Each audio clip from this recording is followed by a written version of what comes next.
നമസ്കാരം കൂട്ടുകാരെ, ഞാനിന്ന് നെറ്റിപ്പട്ടം മേക്കിങ്ങിൻ്റെ പാർട്ട് 2 വീഡിയോ ആയിട്ടാണ് വന്നിരിക്കുന്നത്. പാർട്ട് 1 വീഡിയോ ആരെങ്കിലും കാണാനുണ്ടെങ്കിൽ പോയി കാണണേ. ഇതിപ്പോൾ ഞാൻ ഒരു 2.5 അടിയുടെ നെറ്റിപ്പട്ടമാണ് ചെയ്യുന്നത്. അതിനായിട്ട് ഞാൻ നമ്മുടെ ന്യൂസ് പേപ്പറിൽ ഒരു എനിക്കിഷ്ടമുള്ളൊരു ഷേപ്പ് ഞാൻ വരച്ചെടുത്തിട്ട് ഞാനത് കട്ട് ചെയ്തിട്ടുണ്ട്. ഇതിപ്പം 2.5 അടിയുള്ളത് കൊണ്ട് നമുക്ക് ഒറ്റ ന്യൂസ് പേപ്പർ നടുക്കൂടെ ഫോൾഡ് ചെയ്താലും ആ ഒരു 2.5 അടിയുടെ ലെങ്ത്ത് നമുക്ക് കിട്ടത്തില്ല. അതുകൊണ്ട് ഞാനിവിടെ 2 ന്യൂസ് പേപ്പർ ഒരുമിച്ച് ഒട്ടിച്ചിട്ടാണ് അത് വരച്ചെടുത്തിരിക്കുന്നത്. അതിനുശേഷം നമ്മൾ ഒരു ക്യാൻവാസ് പേപ്പറിലോട്ട് നമ്മൾ ആ വരച്ച ഷേപ്പ് വെച്ചു. ഇനി അത് നമ്മൾ അങ്ങോട്ടും ഇങ്ങോട്ടൊന്നും മാറിപ്പോകാതെ കറക്റ്റായിട്ട് ആ ഒരു ഷേപ്പ് നമ്മുടെ ക്യാൻവാസിലേക്ക് വരച്ചെടുക്കണം. വരയ്ക്കാനായിട്ട് നമുക്ക് മാർക്കറോ എന്ത് വേണേലും യൂസ് ചെയ്യാം കേട്ടോ. കാരണം നമ്മൾ വരയ്ക്കുന്നത് പിന്നെ ഇതിൽ കാണുന്നില്ലല്ലോ. അതുകൊണ്ട് നിങ്ങൾക്ക് എന്ത് യൂസ് ചെയ്ത് വേണം, മാർക്കറോ, ഞാനൊരു ബ്ലാക്ക് മാർക്കർ വെച്ചിട്ടാണ് ഇത് വരച്ചെടുക്കുന്നത്.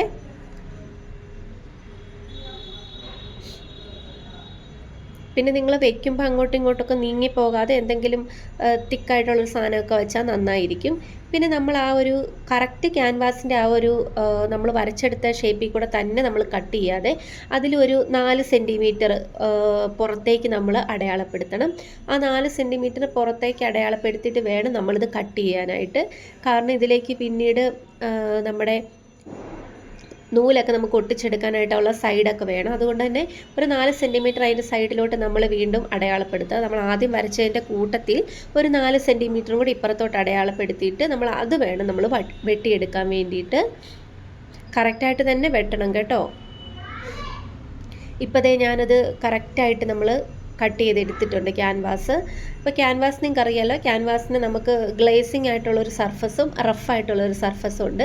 ഗ്ലേസിങ് ആയിട്ടുള്ള സർഫസിലോട്ട് നമ്മൾ തുണി വെച്ചിട്ട് അയൺ ചെയ്ത് അതവിടെ സ്റ്റിക്കായിട്ടിരിക്കുവേ. നമ്മൾ അടുത്തതായിട്ട് നമ്മളിനി കട്ട് ചെയ്യാൻ പോകുന്നത് നമ്മുടെ ഗോൾഡൻ ക്ലോത്താണ്. ഈ ഗോൾഡൻ ക്ലോത്തിലാണ് നമ്മൾ ബീഡ്സൊക്കെ ഒട്ടിച്ചെടുക്കുന്നത്. അതിന് വേണ്ടിയിട്ട് ഈ നമ്മൾ സെയിം ചെയ്ത ഒരു സ്റ്റെപ്പ് തന്നെ ചെയ്യുക. നമ്മുടെ ന്യൂസ് പേപ്പറോ അല്ലെങ്കിൽ നമ്മൾ കട്ട് ചെയ്ത ക്യാൻവാസ് ആണെങ്കിലും വെക്കാം കേട്ടോ അളവായിട്ട്. അത് വെച്ചിട്ട് നമ്മൾ വീണ്ടും കട്ട് ചെയ്തെടുക്കുക. എന്നിട്ട് നമ്മുടെ ഗോൾഡൻ ക്ലോത്ത് ആണ് നമുക്ക് ഏറ്റവും ഫ്രണ്ടിൽ വരിക നെറ്റിപ്പട്ടത്തിൻ്റെ. അതിനുള്ളിലാണല്ലോ നമ്മൾ ഗോൾഡൻ ബീഡ്സൊക്കെ ഒട്ടിക്കുന്നത്. ഗോൾഡൻ, അതായത് റെഡ് ക്ലോത്തിലും എല്ലാവരും ചെയ്യാറുണ്ട്, വെൽവെറ്റിലും. പക്ഷേ അപ്പോൾ നമുക്ക് പെട്ടെന്ന് എന്ത് അറിയാൻ പറ്റും, ഗ്യാപ്പൊക്കെ അറിയാൻ പറ്റും. ഗോൾഡൻ ആണ് നമുക്ക് അത്രയ്ക്ക് അങ്ങോട്ട് ഗ്യാപ്പ് ഫീൽ ചെയ്യത്തില്ല. അതുകൊണ്ടാണ് നമ്മൾ ഗോൾഡൻ യൂസ് ചെയ്യുന്നത്. പിന്നെ നമ്മുടെ ക്യാൻവാസും നമ്മുടെ ഗോൾഡൻ ക്ലോത്തും കൂടെ ഒട്ടിക്കാൻ പോവുകയാണേ. ഒട്ടിക്കാനായിട്ട് നമ്മുടെ ഫെവി ബോണ്ടാണ് പശ എടുത്തിരിക്കുന്നത് കേട്ടോ. അപ്പം ഞാനിത് ഒട്ടിക്കാം, അല്ലെങ്കിൽ നമുക്ക് അയൺ ബോക്സ് ചെയ്തിട്ട് അയൺ ചെയ്യുകയും ചെയ്യാം കേട്ടോ. അതായത് നമ്മുടെ ഈ ഗ്ലേസിങ് സർഫസും അതുപോലെ തന്നെ നമ്മുടെ ഗോൾഡൻ ക്ലോത്തിൻ്റെ മോശം വശവും കൂടെ ഒരുമിച്ച് വയ്ക്കുക. എന്നിട്ട് അത് നല്ലവണ്ണം അയൺ ചെയ്തെടുത്താലും മതി കേട്ടോ. അപ്പം നന്നായിട്ട് ഒട്ടുവേ. അപ്പോൾ ഞാനിത് ചെയ്തുകൊണ്ടിരുന്നപ്പോൾ കറണ്ട് പോയ കാരണം എനിക്കത് അയൺ ചെയ്യാനായിട്ട് പറ്റിയില്ല. സോ ഞാനത് ഒട്ടിച്ചെടുക്കുക ചെയ്യുന്നത്. ഒട്ടിച്ചെടുക്കുമ്പോൾ നമ്മൾ നല്ലപോലെ പശ തേക്കണേ. അല്ലെങ്കിൽ അതുപോലെ തന്നെ ഒട്ടിക്കുമ്പോൾ നമ്മൾ സൂക്ഷിച്ച്, അതായത് ഓരോ ഭാഗത്ത് പശ തേച്ച് ഇങ്ങനെ തൂത്ത് വേണം നമ്മൾ ഒട്ടിക്കാനായിട്ട്. അല്ലെങ്കിൽ ചെറിയ മടക്കുകളും ചുളിവുകളും ഒക്കെ ആ ഒരു ക്ലോത്തിൽ വരും. പക്ഷേ അത് അത്ര പ്രശ്നമാക്കേണ്ട, കാരണം നമ്മൾ ഫുൾ ഒട്ടിച്ച് കഴിയുമ്പോഴും ആ ഒരു മടക്ക് അറിയത്തില്ല. കാരണം ബീഡ്സ് മുഴുവൻ ഫില്ലായി കഴിഞ്ഞാൽ മടക്കം നമുക്ക് വലുതായിട്ട് അറിയത്തില്ലല്ലോ. അപ്പോൾ നമുക്കത് നല്ലപോലെ തൂത്ത് ഒട്ടിക്കുകയാണെങ്കിൽ നമ്മൾ അയൺ ചെയ്യണം, ആ പ്രശ്നമില്ല, നല്ല നീറ്റായിട്ട് വരുവേ. അപ്പോൾ നിങ്ങൾ അയൺ ചെയ്താലും മതി കേട്ടോ. അപ്പോൾ ഓരോ ഭാഗം നമ്മൾ പശ തേക്കുക, അങ്ങനെ ഒട്ടിച്ചൊട്ടിച്ച് ഞാൻ തൂത്ത് നല്ല വൃത്തിയാക്കി വെക്കുന്നുണ്ട്. പിന്നെ ഇടയ്ക്ക് എനിക്ക് ചെറിയ ചുളിവുകളൊക്കെ വന്നു കേട്ടോ. എന്താണെന്ന് വെച്ചാൽ നമ്മുടെ ക്യാൻവാസിലും ചെറിയ ചുളിവുണ്ടല്ലോ. അതായത് നമ്മൾ കിറ്റ് വാങ്ങിച്ചപ്പോൾ അവരിങ്ങനെ മടക്കി ഒരു ബോക്സിലാക്കി കൊണ്ട് തരുമായിരുന്നു. അപ്പോൾ ആ ഒരു മടക്കൊക്കെ അതിൽ വന്ന കാരണം അത് അത്ര പെട്ടെന്ന് അത് നമുക്ക് അങ്ങനെ നമ്മൾ തൂത്താലൊന്നും നൂർന്ന് വരത്തില്ല. അപ്പോൾ ആ ഒരു ഇതും കൊണ്ട് ഞാനിത് ഒട്ടിച്ചപ്പോഴത്തേന് ചെറിയൊരു ചുളിവിങ്ങനെ വന്നിട്ടുണ്ട്. പക്ഷേ ആ ഒരു ഫൈനൽ റിസൾട്ടിൽ നമ്മൾ ഈ ബീഡ്സ് എല്ലാം കൂടെ ഫുള്ള് വന്നു കഴിഞ്ഞപ്പോൾ അത് വലുതായിട്ട് അറിയാനില്ല കേട്ടോ. എന്നാലും നിങ്ങൾ ചെയ്യുമ്പോൾ നല്ലപോലെ നീറ്റായിട്ട് തൂത്തൊട്ടിക്കണേ. ഇത് ഞാൻ എൻ്റെ ആദ്യത്തെ നെറ്റിപ്പട്ടാണ് കേട്ടോ. ഞാൻ ആദ്യമായിട്ട് ഉണ്ടാക്കുന്ന നെറ്റിപ്പട്ടാണിത്. പക്ഷേ എനിക്ക് ഫൈനൽ റിസൾട്ട് ഭയങ്കരമായിട്ട് ഇഷ്ടപ്പെട്ടു കേട്ടോ. അതേ നമ്മൾ ഫുൾ ഇങ്ങനെ ഗമ്മ് തേച്ചിട്ട് ഒട്ടിക്കുകയാണ്. ചുളുക്കമൊന്നും ഇല്ലാതെ ഒട്ടിക്കുക. നമ്മൾ നന്നായിട്ട് ഒട്ടിച്ചെടുത്തിട്ടുണ്ട്. ഇനി നമുക്ക് വേണമെങ്കിൽ ആ ഒരു വെൽവെറ്റ് തുണിയും കൂടെ കട്ട് ചെയ്തിട്ട് ബാക്കി സ്റ്റാർട്ട് ചെയ്യുക. ഇപ്പം ഞാനിവിടെ നമ്മുടെ ബീഡ്സ് ഒട്ടിച്ച് തുടങ്ങാൻ പോവുകയാണ്. എന്നിട്ട് ലാസ്റ്റാണ് വെൽവെറ്റ് പുറകിൽ സ്റ്റിക്ക് ചെയ്യാൻ പോകണം കേട്ടോ. നമ്മൾ ബീഡ്സ് എടുത്തിട്ടുണ്ട്.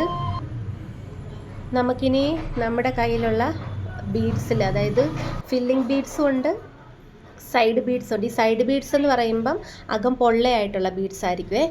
അതുപോലെ നമ്മൾ ഫില്ലിംഗ് ബീഡ്സ് പറയുന്നത് അകം നമുക്ക് മൊത്തം കവറിങ് ആയിട്ടുള്ള ഹാഫ് ബോൾസ് ആയിരിക്കും. ഇനി നമുക്ക് ഫില്ലിംഗ് ബോൾസ് വലിയ ബോൾസ് നമുക്ക് സൈഡിൽ കൂടെ ആ ഒരു ഒറ്റ ലൈൻ നമുക്ക് ആദ്യം ഒട്ടിക്കാവേ. അതിനായിട്ട് നമ്മൾ ഒന്നെങ്കിൽ നമുക്ക് പശ മുഴുവൻ തേച്ചിട്ട് ഒട്ടിക്കാം. പക്ഷെ നമ്മളിങ്ങനെ കുറേ തേച്ച് കഴിയുമ്പോഴത്തേന് അതിങ്ങനെ കുറച്ച് ഉണങ്ങിപ്പോവും പശ. അതുകൊണ്ട് കുറച്ച് പശ വെച്ച് ഒട്ടിക്കുക. അല്ല പിന്നെ നമ്മൾ ഓരോ ബോൾസിൻ്റെ അകത്തും പശ തേച്ചിട്ട് ഒട്ടിക്കണം. പക്ഷെ അത് ഇച്ചിരി കൂടെ ടൈം കൺസ്യൂമിങ് ആണ്, സമയം കുറച്ചെടുക്കും അങ്ങനെ നമ്മൾ ഒട്ടിച്ച് വരുമ്പോൾ. അങ്ങനെ ചെയ്താലും നല്ലതാണ് കേട്ടോ. ഇതിപ്പോൾ ഞാനിങ്ങനെ ആദ്യം നമ്മൾ പശ വെച്ചിട്ട് പിന്നെ ബീഡ്സ് ഓരോന്നായിട്ട് ഇങ്ങനെ സൈഡ് വഴി ഒട്ടിച്ച് പോവുകയാണേ. അപ്പോൾ നമ്മുടെ ആ കെർവിൻ്റെ ഒക്കെ അവിടെ വരുമ്പോൾ നല്ല കറക്റ്റായിട്ട് ഒട്ടിക്കണം. അപ്പോൾ നല്ല ഷേപ്പിൽ തന്നെ നെറ്റിപ്പട്ട ഇരുന്നോളും. നമുക്കിതിനൊന്നും ഒട്ടിക്കാവേ, ഫുൾ ഒട്ടിക്കാവേ. ഇതുപോലെ തന്നെ ഒറ്റ ലൈൻ ആ മേൽഭാഗം കൂടെ നമുക്ക് ഈ ഒരു ബീഡ്സ് വെച്ച് ഒട്ടിക്കാമേ.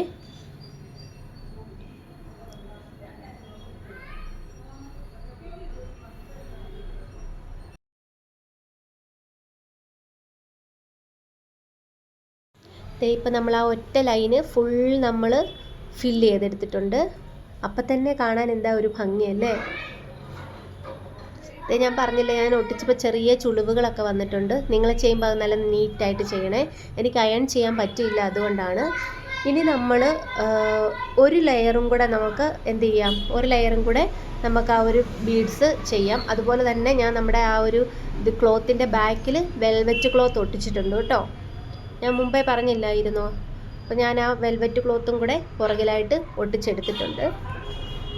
ഇതാണ് നമ്മുടെ ഫില്ലിംഗ് ബീഡ്സ്. അകം ഇങ്ങനെ ഫുൾ കവർ ചെയ്തിട്ടുള്ള ഹാഫ് ബോൾസ് ആണത്.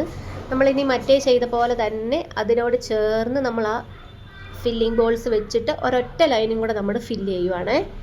ഒറ്റ ലൈനും കൂടെ ഇങ്ങനെ ഫുൾ ഫില്ല് ചെയ്തെടുക്കുക മുകളിൽ വരെ.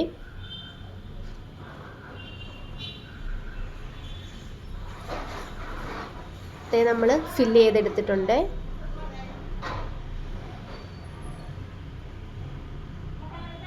ഇനി നമ്മൾ അടുത്ത് ചെയ്യേണ്ടത്, നമ്മൾ ഓരോ സാധനങ്ങളും വെച്ചിട്ട്, അതായത് നമ്മുടെ മൂലഗണപതി, ത്രിമൂർത്തികൾ, അതുപോലെ സരസ്വതി, പാർവതി എല്ലാം നമ്മൾ കറക്റ്റ് ഷേപ്പ് എവിടെയാണ് വേണ്ടതെന്ന് നോക്കിയിട്ട് നമ്മൾ അതൊന്ന് മാർക്ക് ചെയ്ത് വെക്കുവാണ് വേണ്ടത്. അല്ലെങ്കിൽ ചിലപ്പോൾ നമ്മൾ സ്റ്റിക്ക് ചെയ്യുമ്പോൾ തന്നെ ചിലപ്പോൾ അങ്ങോട്ടും ഇങ്ങോട്ടും ഒക്കെ പ്ലേസ് മാറിപ്പോവില്ലേ, അതുകൊണ്ടാണ്. അതുപോലെ തന്നെ ഞാനിങ്ങനെ വെച്ച് നോക്കുവാണ്, ചൂരൽപ്പൊളിയൊക്കെ വെച്ച് നോക്കുവാണ്. എന്നിട്ട് പിന്നെ നമുക്ക് ഗ്യാപ്പ് വേണമല്ലോ. ചൂരൽപ്പൊളി ആ ഒരു മൂലഗണപതിയുടെ ചുറ്റും അല്ലെങ്കിൽ ത്രിമൂർത്തിയുടെ ചുറ്റും നമ്മൾ ചൂരൽപ്പൊളി വെച്ച് കഴിഞ്ഞാൽ അത് കഴിഞ്ഞിട്ട് നമുക്ക് അടുത്തത് വരാനായിട്ടുള്ള ഗ്യാപ്പൊക്കെ നമ്മളിങ്ങനെ നോക്കി സെറ്റ് ചെയ്യണം. അല്ലെങ്കിൽ ചിലപ്പോൾ നമ്മൾ ഒട്ടിച്ച് വന്ന് കഴിയുമ്പോൾ എന്ത് പറ്റും, ഒട്ടിച്ച് വന്ന് കഴിയുമ്പോഴത്തേന് നമുക്ക് കിട്ടാതെ വരും. നമ്മൾ മാർക്ക് ചെയ്തത് വെച്ചിട്ട് ഞാൻ ഇതെല്ലാം ഒട്ടിച്ചെടുത്തിട്ടുണ്ട്. ചൂരൽപ്പൊളിയൊക്കെ ഒട്ടിച്ചെടുത്തിട്ടുണ്ട്. നിങ്ങൾ നോക്കിയാൽ നമ്മുടെ ചന്ദ്രക്കലയാണ്. ചന്ദ്രക്കല നമ്മൾ ഒട്ടിക്കുന്നത് ഏറ്റവും വലുതിൽ നിന്ന് ചെറുതിലേക്കാണ് കേട്ടോ ഓർഡർ. അതുപോലെ തന്നെ ഞാൻ ചൂരൽപ്പൊളി ഒട്ടിക്കാത്ത നമ്മുടെ ആ ഒരു വലിയ ബീഡ്സിനൊക്കെ ചുറ്റും ചെറിയ ബീഡ്സ് വെച്ച് ഒരൊറ്റ തവണ നമ്മളിങ്ങനെ റൗണ്ട് ചെയ്തിട്ടുണ്ട്. ഇനി നമുക്ക് ചെയ്യേണ്ട കാര്യം ഇത് ഫില്ല് ചെയ്തെടുക്കുക എന്നുള്ളതാണ്. ഷേപ്പ് തന്നെ കൊടുത്ത് ഞാൻ ഫില്ല് ചെയ്തിട്ടുണ്ട്. അപ്പോൾ നമുക്കൊരു പ്രത്യേക ഭംഗിയാണ് കേട്ടോ. ഇനി നമുക്ക് ഇഷ്ടമുള്ള പോലെ തന്നെ ഒട്ടിക്കാം. പക്ഷെ ആ റൗണ്ടെല്ലാം നമ്മൾ എന്ത് ചെയ്യുക, ഓരോന്നും ഇങ്ങനെ റൗണ്ട് ചെയ്ത് തന്നെ നമ്മൾ ഫില്ല് ചെയ്ത് വരണം കേട്ടോ. പിന്നെ ത്രിമൂർത്തിയുടെ അവിടെ നമ്മൾ ചൂരൽപ്പൊളി ഒട്ടിക്കുമ്പോൾ നമുക്കൊരു കുറച്ച് ബുദ്ധിമുട്ടാണ്. കാരണം അതിൻ്റെ ഒരു കറക്റ്റ് ഷേപ്പ് നമുക്ക് ആ മെയിൻറ്റെയിൻ ചെയ്ത് ഒട്ടിക്കാനായിട്ട് കുറച്ച് പാടാണ്. ബാക്കി നമുക്ക് ചൂരൽപ്പൊളി, കാരണം റൗണ്ടിന് ചുറ്റാകുമ്പോൾ അത്ര വലിയ പ്രശ്നം വരുന്നില്ല. അതുപോലെ തന്നെ ചൂരൽപ്പൊളി ഇങ്ങനെ നമ്മുടെ മൂലഗണപതിയുടെയും പാർവതിയുടെയും ലക്ഷ്മിയുടെയും ഒക്കെ വരുന്ന ചൂരൽപ്പൊളി അത് നമുക്ക് റെഡിമെയ്ഡായിട്ട് തന്നെ വാങ്ങിക്കാൻ കിട്ടും കേട്ടോ. പക്ഷേ എനിക്ക് കിട്ടിയ കിറ്റിൽ ഇത് ചൂരൽപ്പൊളി അല്ലാതെ തന്നെയായിരുന്നു. സോ നമ്മളത് ഓരോന്നും ആ ഒരു ഷേപ്പ് നോക്കി ഒട്ടിച്ചെടുക്കണമായിരുന്നു. ഇതേ ചൂരൽപ്പൊളിയുടെ ചുറ്റും നമ്മളിതേ റൗണ്ടിൽ ബീഡ്സ് ഒട്ടിച്ചുകൊണ്ടിരിക്കുകയാണ്. ആ റൗണ്ടിൽ ചെയ്യുമ്പോഴാണ് കേട്ടോ അതിൻ്റെ ഭംഗി. അല്ലാതെ ചുമ്മാ ഫില്ല് ചെയ്യുമ്പോൾ അവിടെ ഇവിടെ നമ്മൾ കൊണ്ട് ഡയറക്റ്റായിട്ട് അങ്ങ് താഴെ തൊട്ട് മേല് വരെ ഫില്ല് ചെയ്ത് പോകുമ്പോൾ അത്ര ഒരു ഭംഗിയില്ല. ഈ നമ്മുടെ മൂലഗണപതിയുടെ ചുറ്റും നമ്മൾ ആദ്യത്തെ ആ റൗണ്ട് ഇങ്ങനെ ഫില്ല് ചെയ്ത് വരുവാണേ. ഇപ്പം ഏകദേശം ഒരു മുക്കാൽ ഭാഗം നമ്മൾ ഫില്ല് ചെയ്തിട്ടുണ്ട്. കണ്ടോ, നിങ്ങൾക്ക് ആ ഒരു റൗണ്ട് ഇപ്പം തന്നെ ശ്രദ്ധിച്ച് കണ്ടാൽ അറിയാലോ. ഓരോന്നിന് ചുറ്റും നമ്മൾ റൗണ്ടിൽ ഫില്ല് ചെയ്താണ് വന്നിരിക്കുന്നത്. അപ്പോൾ നമുക്ക് ലാസ്റ്റ് ഫിനിഷൽ ലുക്ക് ഒരു ഭയങ്കര ഒരു ഭംഗിയുണ്ട്. അങ്ങനെ കറക്റ്റ് ഫില്ല് ചെയ്ത് വരും. അപ്പോൾ നമ്മൾ ഏറ്റവും ലാസ്റ്റത്തെ ഒരു 2-3 ബോൾസ് നമ്മുടെ ഫില്ലിംഗ് ബോൾസ് വെക്കുവാണ് കേട്ടോ. നമ്മൾ ബാക്കി ഫുൾ ഫില്ല് ചെയ്തിട്ടുണ്ട്. ദാ ഫുൾ നമ്മൾ കംപ്ലീറ്റ് ചെയ്തിട്ടുണ്ട് കേട്ടോ. ഇപ്പം തന്നെ എന്താ ഒരു ഭംഗിയാണ്. ഗോൾഡൻ കളർ ഇങ്ങനെ എത്ര എടുപ്പായിട്ടാണ് നിൽക്കുന്നത് നിങ്ങൾ നോക്കിക്കേ. നല്ല ഭംഗിയുണ്ട് അല്ലേ. അടുത്ത നമ്മൾ അരങ്ങ് കെട്ടുക എന്നുള്ള പരിപാടിയാണ്. അതായത് നമ്മുടെ നൂലുകൾ നമുക്ക് ഇഷ്ടമുള്ള കളർ നൂലുകൾ എടുക്കാം കേട്ടോ. അതൊരു 10 വട്ടം നമ്മളിങ്ങനെ ചുറ്റുക. അതായത് നിങ്ങൾ ശ്രദ്ധിച്ച് നോക്കിക്കേ, 10 വട്ടം ചുറ്റുക. എന്നിട്ട് നമ്മൾ നിങ്ങൾ ആ നൂല് എവിടെയെങ്കിലും ഒന്ന് വലിച്ചു കെട്ടണം കേട്ടോ. വലിച്ചു കെട്ടുമ്പോഴാണ് നമുക്ക് കെട്ടാൻ എളുപ്പം. ഇപ്പം ദേ കണ്ടു നോക്കിക്കേ, മനസ്സിലാവുമല്ലോ. നമ്മൾ വിരൽ കൊണ്ട് ഇങ്ങനെ പിടിച്ചിട്ട് മേളിൽ നിന്ന് അകത്തോട്ട് ഇങ്ങനെ വലിച്ചെടുത്താൽ മതി കേട്ടോ. നമുക്കിഷ്ടമുള്ള കളേഴ്സ് യൂസ് ചെയ്യാം. ഞാനിവിടെ വെള്ളയും പച്ചയും ചുമലയാണ് കേട്ടോ യൂസ് ചെയ്തിരിക്കുന്നത്. ഇനി നമ്മളത് ഒട്ടിച്ചെടുക്കുകയാണ്. അതായത് ഒന്ന് ആദ്യം വെച്ച് നോക്കണം കേട്ടോ, കറക്റ്റായിട്ടാണോ നമ്മൾ വരുന്നതെന്നൊക്കെ ഒന്ന് വെച്ച് നോക്കണം. കറക്റ്റായിട്ട് വെച്ച് നോക്കിയിട്ട് നമ്മൾ ആ സൈഡ് വഴി ആ നൂല് ഒട്ടിക്കുകയാണ്. ഇത് നമ്മളുടെ മുകൾ ഭാഗമാണ് നമ്മൾ ചെയ്യുന്നത്. അതിന് നമ്മൾ ആ ഒരു ക്ലോത്ത് നേരെ മടക്കി അവിടെ ജസ്റ്റ് പശ തേച്ച് ഒട്ടിക്കുക. പിന്നെ നമുക്ക് ആ മുകൾ ഭാഗത്ത് നല്ല നീറ്റായിട്ട് വേണം കേട്ടോ ഒട്ടിക്കാനായിട്ട്. അപ്പോൾ നമ്മൾ അതിൻ്റെ ഇടയ്ക്ക് കുഞ്ചലവും കെട്ടിയിട്ടുണ്ട്. ഇതാണ് ഫൈനൽ ലുക്ക്. ഇഷ്ടമായ ലൈക്ക് ചെയ്യണേ, സബ്സ്ക്രൈബ് ചെയ്യണേ. പിന്നെ കാണാം. ടാറ്റാ, വേറൊരു വീഡിയോ ആയിട്ട്.